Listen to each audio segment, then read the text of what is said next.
उत्तराखंड में निकाय चुनाव का प्रचार आखिरी चरण पर पहुंचा। सीएम धामी ने मेयर प्रत्याशी के लिए किया रोड शो। सीएम धामी ने जनता से नगर निगम में बीजेपी की सरकार बनाने की अपील। उत्तराखंड में निकाय चुनाव को लेकर आरोप प्रत्यारोप का दौर जारी। बीजेपी प्रदेश प्रवक्ता कमलेश रमन के कांग्रेस पर साधा निशाना। कांग्रेस में नहीं है कोई स्टार प्रचारक। यूनिफॉर्म कोड की नियमावली तैयार। 26 जनवरी को उत्तराखंड में यूसीसी होगा लागू। यूसीसी को लेकर कांग्रेस ने किया बखेड़ा। कांग्रेस ने बीजेपी पर कसा तंज।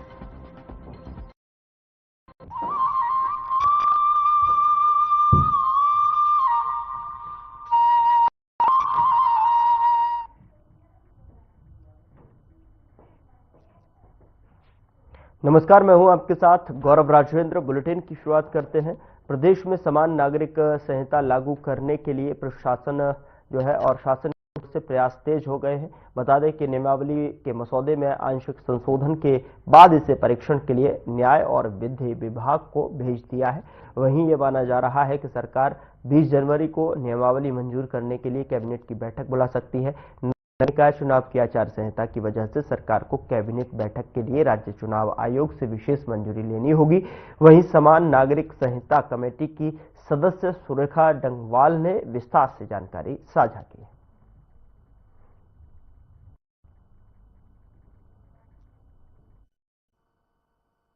यूसीसी का रूल का ड्राफ्ट कमेटी के भी मैं मेंबर रही हूँ। आदरणीय शत्रुघ्न सिंह जी जो हमारे पूर्व मुख्य सचिव हैं, उनकी अध्यक्षता में ये कमेटी बनी और एक्ट के हिसाब से रूल्स को जो ड्राफ्ट किया जाना था वो रूल को ड्राफ्ट किया गया और 18 अक्टूबर को ये माननीय मुख्यमंत्री जी को सौंपा गया।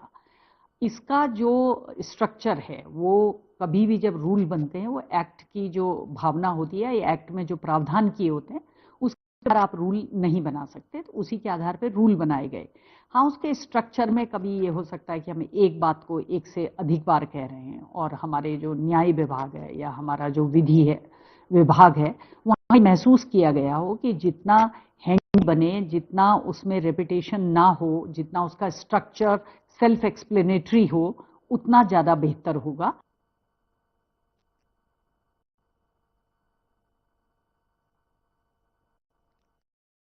देहरादून से बड़ी खबर आपको सामने लेकर आ रहे हैं। देहरादून से मिल रही है जहां पर निकाय चुनाव के लिए कांग्रेस तैयार है। कांग्रेस का वचन पत्र होगा जारी। 23 जनवरी को होना है मतदान। मतदान से 2 दिन पहले कांग्रेस करेगी पत्र जारी। बड़ी खबर आप तक पहुंचा रहे हैं। कांग्रेस विशेष मुद्दों पर वचन पत्र जारी करेगी। सीडब्ल्यूसी सदस्य उत्तराखंड सह प्रभारी वचन पत्र करेंगे जारी। बड़ी और अहम जानकारी निकाय चुनाव से जुड़ी हुई कांग्रेस संबंधित आप तक पहुंचा रहे। कांग्रेस का वचन पत्र जारी होगा। 23 जनवरी को मतदान होना है और ऐसे मतदान से 2 दिन पहले कांग्रेस पत्र जारी करेगी। सीडब्ल्यूसी सदस्य उत्तराखंड प्रभारी जारी करेंगे और निकाय चुनाव के लिए कांग्रेस तैयार है पूरी तरीके से। कांग्रेस का वचन पत्र जारी होगा और ऐसे में 23 जनवरी को मतदान होना है। बड़ी जानकारी निकाय चुनाव से जुड़ी हुई। कांग्रेस 2 दिन पहले जो है अपना वचन पत्र जारी करेगी। निकाय चुनाव को लेकर जो है कांग्रेस पूरी तरीके से तैयार है।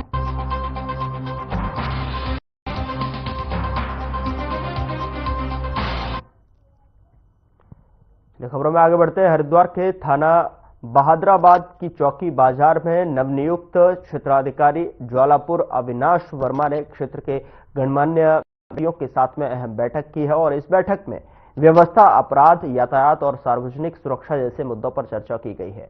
वहीं सीओ ने साइबर अपराधों और नशे के बढ़ते खतरे पर चेतावनी देते हुए नागरिकों से सतर्क रहने और पुलिस का सहयोग करने की अपील की। साथ ही मादक पदार्थों की तस्करी पर सख्त कार्रवाई का आश्वासन भी दिया है।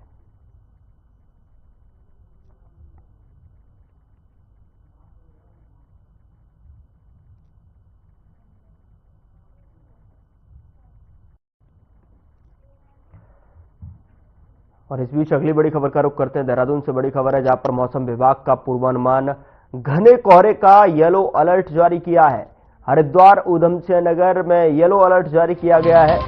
पहाड़ों में, मैदानों में घने कोहरे की संभावना जताई गई है। 20 से 21 जनवरी को कई जिलों में हल्की बारिश की भी संभावना है।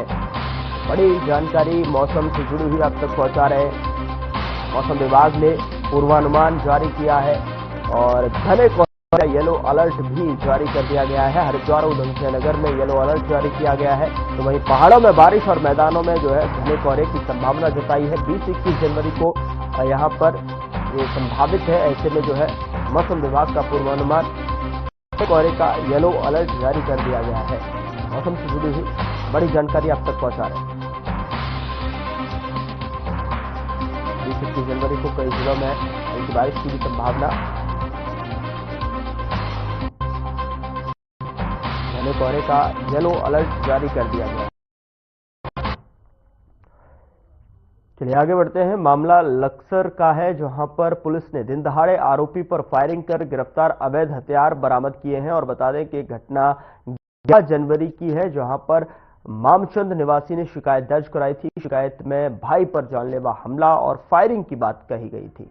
वहीं इस मामले को गंभीरता से देखते हुए एसएसपी हरिद्वार आरोपियों की त्वरित गिरफ्तारी के निर्देश दिए हैं। वहीं पुलिस की टीम ने लगाकर दबिश देकर 18 जनवरी को आरोपी कार्तिक को अवैध तमंचा और जिंदा कारतूस के साथ गिरफ्तार किया है।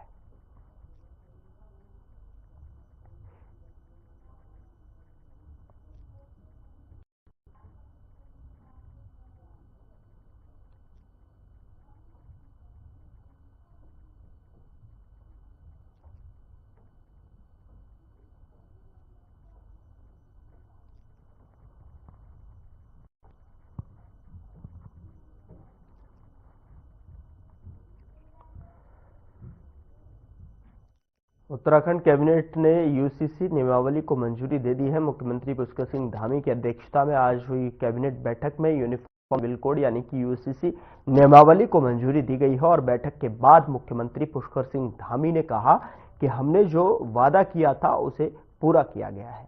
मुख्यमंत्री धामी ने कहा कि प्रधानमंत्री नरेंद्र मोदी के नेतृत्व में 2022 के विधानसभा में जनता के बीच गए थे।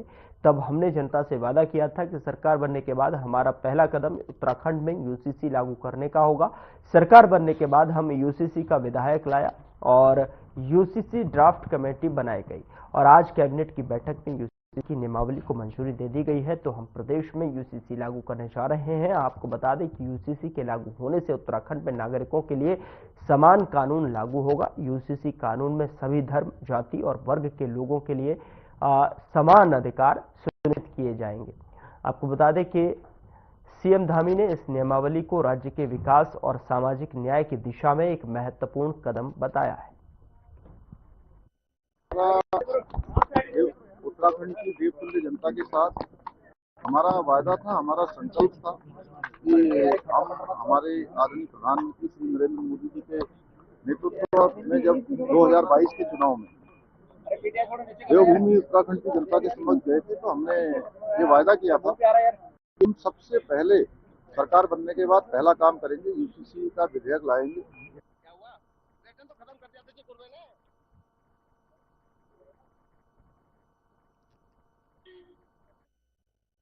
उधर चक्राता विधानसभा के अंतर्गत स्टेडियम में क्रिकेट मैच का आयोजन किया गया और जानकारी के मुताबिक जो है 2014 में हुए गाड़ी दुर्घटना में 12 लोगों की मौत हो गई थी, जिसके बाद यह मैच का आयोजन किया गया है। इस क्रिकेट टूर्नामेंट में देहरादून, उत्तरकाशी सहित जो है कई जिलों से टीमें आती हैं।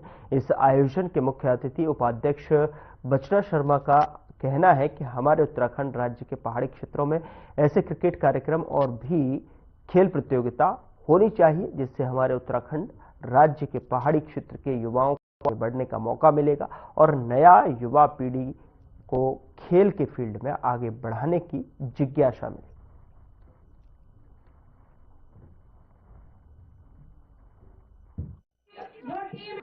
बोंदूर खत के ग्राम सभा लावड़ी गांव के उमंग खेलकूद प्रतियोगिता समिति है।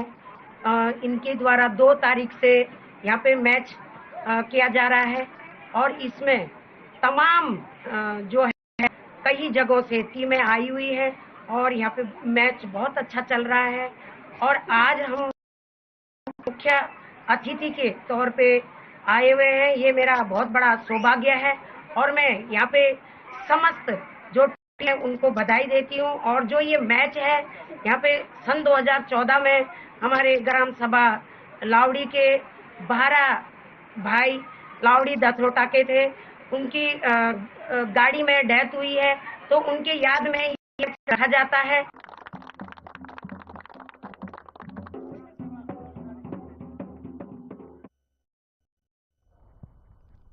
उधर बीजेपी के चेयरमैन प्रत्याशी एवं युवा चेहरा गौरव शर्मा के पक्ष में प्रचार करने के लिए सूबे सीएम पुष्कर सिंह धामी बाजपुर पहुंचे, जहां सीएम को सुनने के लिए सैकड़ों की संख्या में जनसैलाब उमड़ पड़ा।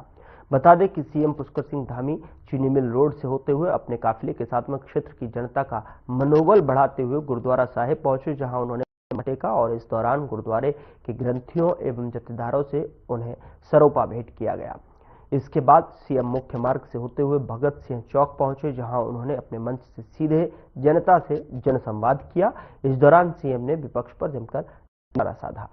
कहा कि यदि आप किसी दूसरे पार्टी के प्रत्याशी को चेयरमैन बना भी देते हैं तो वह क्षेत्र में विकास नहीं करा पाएगा, क्योंकि यदि आप उसके पास जाएंगे तो वह कहेगा कि मेरी सरकार नहीं है।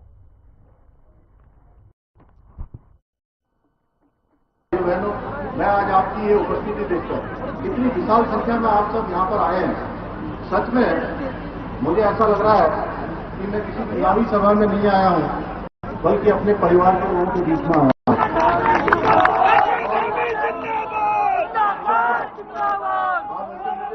काफी दिनों बाद बात आने का प्राप्त हुआ। आप सबका सच में मेरे अंदर भी एक नई ऊर्जा का हुआ है और ये ऊर्जा प्रदेश के हित में, प्रदेश के विकास में काम आएगी। भाइयों बहनों, आपका ये जोश देखकर विश्वास हो गया है कि 23 जनवरी को होने वाले चुनाव में आप सब लोग भाई गौरव शर्मा को भारी मतों से यहां से जिताएंगे, हमारे सभासद के प्रत्याशियों को जिताएंगे। उधर उत्तराखंड में निकाय चुनाव का प्रचार अपने आखिरी चरण में पहुंच चुका है। प्रदेश में जहां कांग्रेस अपने अस्तित्व को बचाने में जुटी है, तो वहीं बीजेपी अपना जलवा फिर से कायम रखने के लिए तूफानी दौरे और धुआंधार प्रचार में लगी हुई है।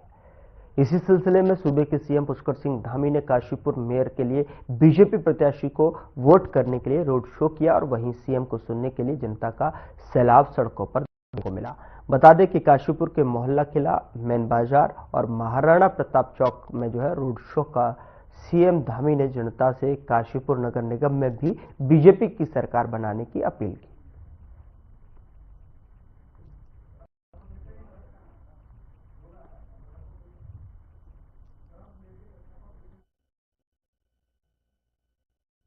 खटीमा नगर पालिका चुनाव में बीजेपी के अध्यक्ष पद के अधिकृत प्रत्याशी रमेश चंद्र जोशी के समर्थन में मुख्यमंत्री पुष्कर सिंह धामी ने विशाल रोड शो और जनसभा को संबोधित किया और इस दौरान भारी जनसैलाब देखने को मिला है। इस दौरान बीजेपी कार्यकर्ताओं, विभिन्न संगठनों ने ढोल नगाड़ों, पंजाबी नृत्य और छोलिया नृत्य के साथ में रोड शो में भाग लिया। वहीं खटीमा ने बीजेपी प्रत्याशी रामू जोशी को जगह जगह फूलमाला पहनाकर अपना सहयोग, समर्थन और आशीर्वाद दिया।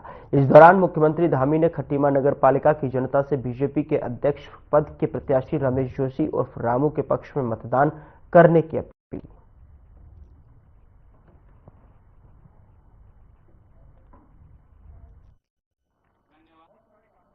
इस बार लोग यहाँ पर भारतीय जनता पार्टी का चेयरमैन जिताएंगे और पूरे वार्डों के मेंबरों को जिताएंगे और निकाय की सरकार भाजपा की बनेगी। यहाँ का विकास तेज गति से होगा।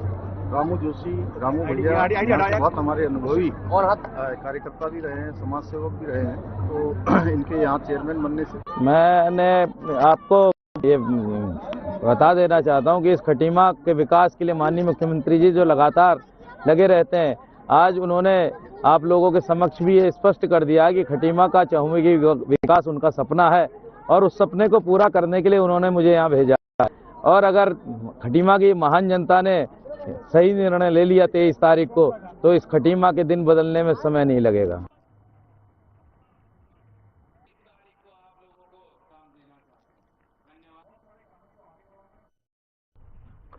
अल्मोड़ा में आयोजित होने वाली योगासन प्रतियोगिताओं की तैयारियों का जायजा लेने के लिए राज्य की खेल मंत्री रेखा आर्य अल्मोड़ा पहुंची। उन्होंने स्थानीय स्टेडियम का दौरा कर तैयारियों की समीक्षा की और व्यवस्थाओं को लेकर अधिकारियों से चर्चा की।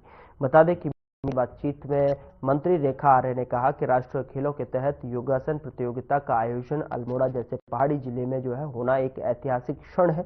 यह आयोजन न केवल खिलाड़ियों के लिए बल्कि अल्मोड़ा के नागरिकों के लिए भी गौरव का अवसर है।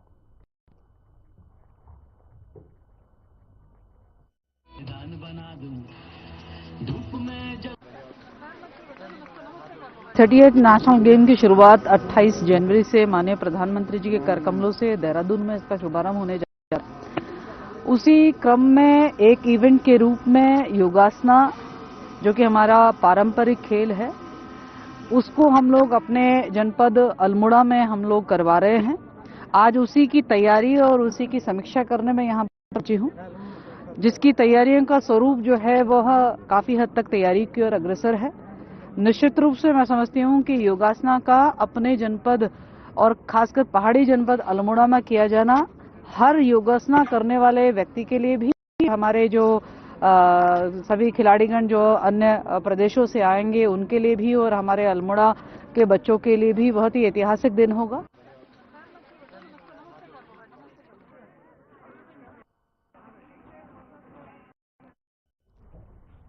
खबर पौड़ी से है, जहां कैबिनेट मंत्री सतपाल महाराज नगर पालिका अध्यक्ष पद को लेकर बीजेपी प्रत्याशी सुषमा रावत के समर्थन में जनता से वोट की अपील की और इस दौरान मुख्यालय पौड़ी के बस अड्डे पर जो है उन्होंने विपक्षों पर जमकर हमला बोला। उन्होंने कहा कि बीजेपी संस्कारवान पार्टी है और सबका साथ, सबका विकास, सबका विश्वास की मंशा से काम करती है। इस दौरान बीजेपी के प्रदेश उपाध्यक्ष मुकेश कोहली ने भी मंच से विरोधियों पर जमकर तीखा हमला। उन्होंने कहा कि जिला पंचायत सदस्य होते हुए जिस प्रत्याशी के जरिए बीच में जो है ही क्षेत्र को छोड़ दिया हो, उसे पौड़ी की जनता कैसे कबूल कर सकती है। बीजेपी प्रत्याशी सुषमा रावत ने कहा कि अध्यक्ष पद पर काबिज होते ही विकास के किए गए वादों को पूरा किया जाएगा।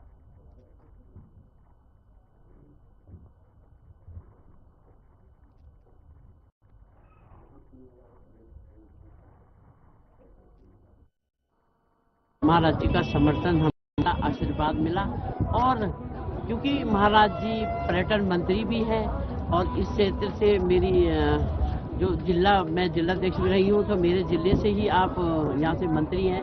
और मैंने महाराज जी से आग्रह किया कि महाराज जी पर्यटन के क्षेत्र में जैसे आपने सतपुरी को संवारा है, उसी तरह मेरी पौड़ी का भी, यदि मेरे को पौड़ी की जनता का आशीर्वाद मिलता है तो आप इस पौड़ी की नगरी, पौड़ी को पर्यटन नगरी बनाने के लिए आप अपना आशीर्वाद मुझे देंगे, आप अपना सहयोग मुझे देंगे।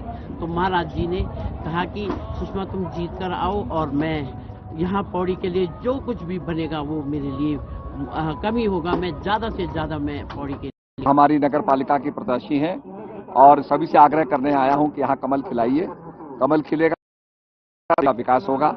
और ये महिला को सशक्तिकरण करने के लिए ये महिला सीट बनी है, महिलाओं को मौका मिलेगा तो पौड़ी में पहली बार प्रत्याशी यहाँ से जीत करके जाएगी, तो निश्चित रूप में महिलाओं को भी आगे बढ़ने का मौका मिलेगा। तो मैं ये आग्रह कर रहा हूँ, सभी से निवेदन कर रहा हूँ और सभी से आग्रह है मेरा कि इस समय हमारी सुषमा रावत जी को यहाँ से विजय बना करके और विकास का मार्ग प्रशस्त करें। पौड़ी की विद्वान और महान जनता ने आज ये फैसला करना है कि उनको एक सलाम माफिया को पौड़ी नगर पालिका परिषद में बैठाना है कि एक यहाँ पर 40 साल से काम कर रही चतुर्थ श्रेणी की एक कर्मचारी की मिसेज को बैठाना है।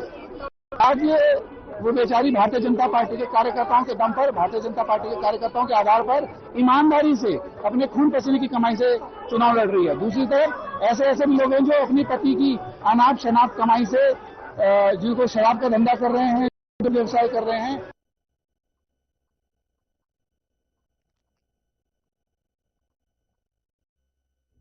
उत्तराखंड में एक तरफ निकाय चुनाव चल रहे हैं तो वहीं दूसरी ओर दोनों राष्ट्रीय पार्टियों के नेता एक दूसरे पर आरोप भी लगा रहे हैं। आपको बता दें कि उत्तराखंड भाजपा की प्रदेश प्रवक्ता कमलेश रमन ने निकाय चुनावों में कांग्रेस पर निशाना साधा है। मीडिया से बात करते हुए कमलेश रमन ने कहा कि कांग्रेस में कोई स्टार प्रचारक है ही नहीं, कोई अगर है भी तो उनको प्रचार नहीं करने दिया जा रहा है। वहीं भाजपा के नेता और कार्यकर्ता हर समय चुनाव में सक्रिय रहते हैं और सरकार द्वारा किए गए कार्यों को जनता तक पहुंचाने का काम कर रहे हैं।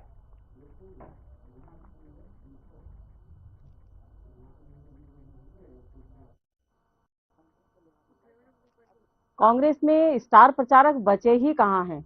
जो थोड़ा बहुत बचे भी हैं उनको उन्होंने सख्त हिदायत दे दी कि आप घर बैठे और आराम करें। रही बात भारतीय जनता पार्टी की, तो भारतीय जनता पार्टी छोटा चुनाव हो या बड़ा चुनाव हो, बड़ी गंभीरता से लड़ने का काम करती है और इसीलिए छोटे कार्यकर्ता से लेकर के बड़े वरिष्ठ नेता तक हमारे मैदान में है और लोगों को अपने प्रदेश सरकार की योजनाओं को बताने का काम कर रहे हैं। और हमारा क्या आगे रोड मैप है, हमारा क्या विजन है, हमारा क्या संकल्प है, उसको भी लोगों के बीच में लेकर के जा रहे हैं कि जब हमारे प्रत्याशी जीतेंगे, नगर निकाय की ट्रिपल इंजन की जब सरकार बनेगी, तो हम क्या क्या काम ऐसे अच्छे करने जा रहे हैं जो इस प्रदेश को और चहुमुखी विकास की ओर ले जाने का काम करे।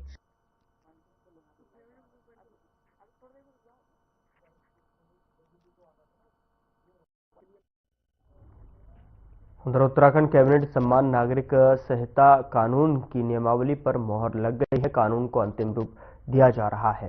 जानकारी के अनुसार 26 जनवरी से उत्तराखंड में यूसीसी लागू हो जाएगा और इसको लेकर कांग्रेस ने सवाल उठाए हैं। कांग्रेस का कहना है कि पिछले 3 यूसीसी का राग अलाप रही है, वहीं जबकि अभी तक समान नागरिक संहिता लागू नहीं किया गया। वहीं कांग्रेस ने सवाल खड़े करते हुए यहां पर कहा है कि केंद्र राज्य में बीजेपी की प्रचंड बहुमत की सरकार है, वह कोई भी कानून लागू कर सकते हैं।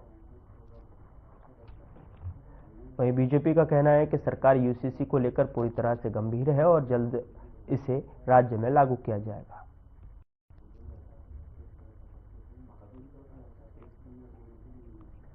यूसीसी नियमावली पर मोहर लगती हुई दिखाई दे रही है। ऐसे में जो है कांग्रेस यूसीसी को लेकर जो है हमलावर भी दिखाई दे रही है। कानून लागू नहीं किया गया, इसको लेकर जो है कांग्रेस ने कहा कि सरकार बीजेपी की है, कोई से भी कानून कभी भी लागू कर सकती है। यूसीसी मेरे भाजपा से कुछ सवाल हैं। कब नौमन तेल होगा, राधा नाचेगी? इसलिए क्योंकि 3 साल हो गए यूसीसी की डुगडुगी सुनते हुए। राज्य स्थापना दिवस के दिन लागू होना था यूसीसी ने, वो भी नहीं हो पाया। और अब मुझे ये बताइए कि यूसीसी लागू होने से उत्तराखंड का क्या भला होने वाला है? क्योंकि उत्तराखंड हिंदू बाहुल्य राज्य है और हिंदुओं के लिए सभी कुछ हिंदू विवाह अधिनियम में कवर्ड है। तो ऐसे में ये डिवोर्स, मैरिज और उत्तराधिकार, गोद लेना, इन सारे विषयों को कवर करता है यूसीसी। ये ऑलरेडी हिंदू विवाह अधिनियम में कवर्ड है। देखिए, माननीय मुख्यमंत्री श्री पुष्कर सिंह धामी जी ने चुनाव से पहले जो प्रदेश की जनता से वादा किया था कि प्रदेश में समान नागरिक संहिता लागू की जाएगी, यूसीसी लागू किया जाएगा, वो समय बिल्कुल निकट आ चुका है। यूसीसी का ड्राफ्ट पूरी तरह से फाइनल है। अब उसका अप्रूवल के लिए जो है वो कैबिनेट में लाया जाएगा और साथ ही ये तिथि तय की जाएगी किस तारीख से इसको लागू करना है। और दूसरी ओर जो लागू करने के साथ अधिकारियों और कर्मचारियों की ट्रेनिंग होनी चाहिए, वो कार्य भी वर्तमान में चल रहा है।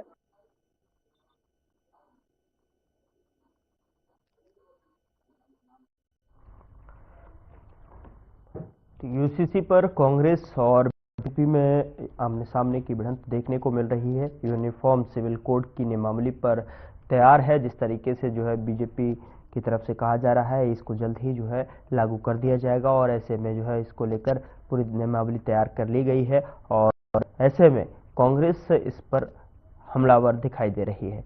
कांग्रेस की तरफ से कहा गया है कि 3 साल से जो है लगातार हम जो है इस यूसीसी नाम की डुगडुगी को सुन रहे हैं, लेकिन अभी तक यूसीसी लागू नहीं हो पाया है और ऐसे में उन्होंने सवाल भी खड़े किए हैं। कांग्रेस की तरफ से लगातार सवाल खड़े किए जा रहे हैं कि यूसीसी अगर लागू होता है, यानी कि यूनिफॉर्म सिविल कोड अगर लागू होता है, तो इससे उत्तराखंड वासियों को क्या फायदा होगा, क्या बेनिफिट्स होंगे और क्या जो है इससे नुकसान हो सकता है। इसको लेकर तमाम तरीके की जो है कयास लगाए जा रहे हैं और ऐसे में कांग्रेस लगातार इसको लेकर हमलावर है, यानी कि यूसीसी यूनिफॉर्म सिविल कोड की नियमावली तैयार कर ली गई है। कयास ये भी लगाया जा रहा है कि 26 जनवरी को उत्तराखंड में यूसीसी लागू होगा और ऐसे में जो है यूसीसी को लेकर कांग्रेस बखेड़ा करती हुई भी स्पष्ट तौर पर देखने को मिल रही है।